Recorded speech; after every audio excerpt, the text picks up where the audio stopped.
znam. Nisam sigurna. Nemam blage.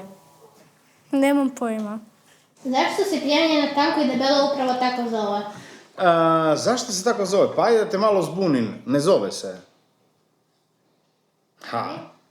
Imaš ovako, pjevanje na tanko i debelo je zapravo jedna od vrsti stilova, odnosno jedan od stilova pjevanja u Istri, ali tanko i debelo je zapravo popularni naziv za pjesmu, jer zapravo ljudi koji inače pjevaju tim stilom to zovu pjesma ili kanta. Si čuo za kad izraz, ne kanta di skupljaš vodu, nego kao kantat. Da. Ali vjerojatno nekad je ljudima bilo jako interesantno to nazvat zbog nekakvih odnosa. To je zapravo odnosa u glasovima, jer pjevanje, pjevanje na tanko i debelo je pjevanje u dva glasa. Što znači da jedan glas pjeva jedno, drugi glas pjeva drugo. A taj odnos je najčešće zvuči tako da jedan pjeva ej, plovi mi, plovi moji brode, a drugi plovi mi, plovi moji brode. I još više, čak bi zvučalo jako, jako tanko, a ovaj dole bi zvučao jako, jako debelo. Tako da su to zapravo u jednom momentu prozvali pjevanje na tanko i debelo. Slušaj sad. Znači imaš, to bimo rekli da je debelo. To bimo rekli da je na tanko. I onda imaš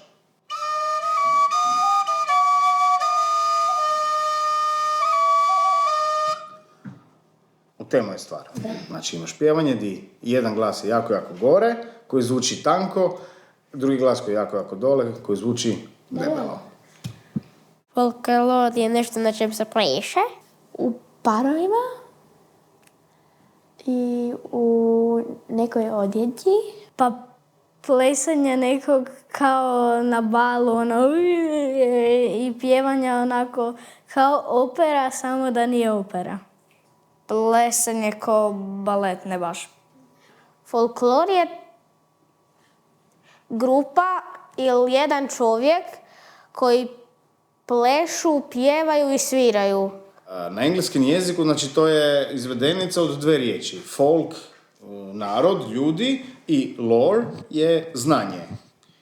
Ali to mi tako zovemo folklor. Ali samo značenje riječi znači zapravo da je to nekakvo znanje, prvenstveno znanje, vještine, rukotvorina, nekakve umotvorine. Znači sve nešto će ne moramo opipati, jer znanje za napraviti ovaj instrument ne moramo opipati.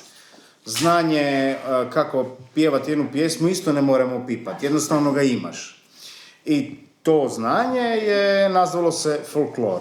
Koji se instrumenti najviše koriste u folkloru? Za ples su to mih, šurle, violin, harmonika, bajs. A osim toga koriste se recimo vidalice ili ga svirale, dvojnice. Koriste se zupele, mala i velika. I vjerojatno puno još drugih instrumenti koje sam zaboravio imenovati, ali postoje. Koji vam je najdrži instrument?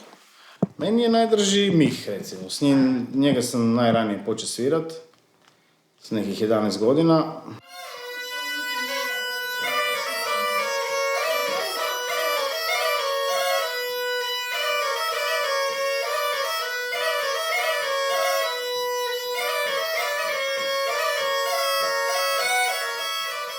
Na ovaj štap si mislio? Da.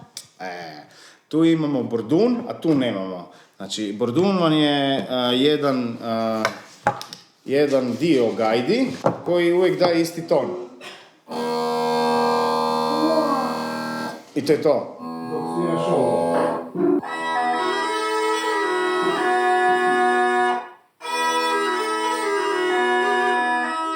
Otkud ideje za takve instrumente? Govore da je najstarija legenda zapravo legenda o trstiki. Kako je čovjek došao do tega da je čuo zvuk, odnosno da je spozna glazbu. Govore da su uz pogotovo uz nekakve močvare, uz nekakve rijeke. Tamo ima puno šaša i trstike. Trstika se polomila i onda kako je zrak puha u tu pukotinu, si dobija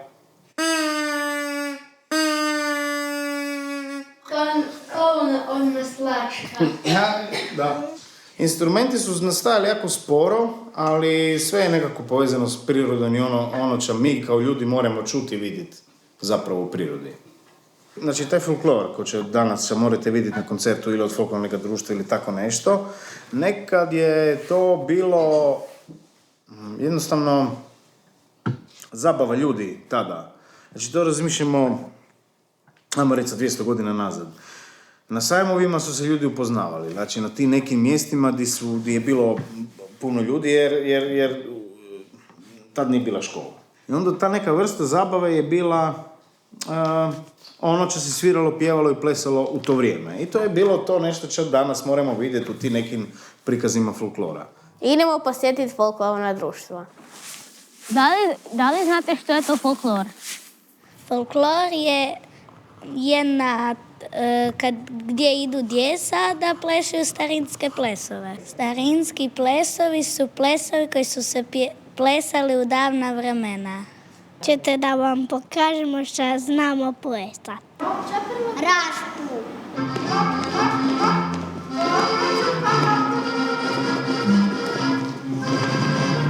Sljedeći ples će biti promjena.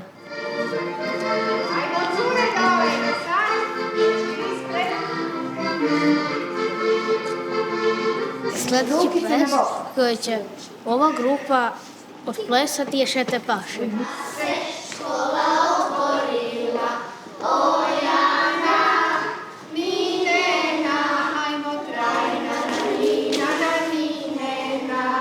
U Istri ima puno verzija baluna, a mi ćemo sada vidjeti prazničku verziju.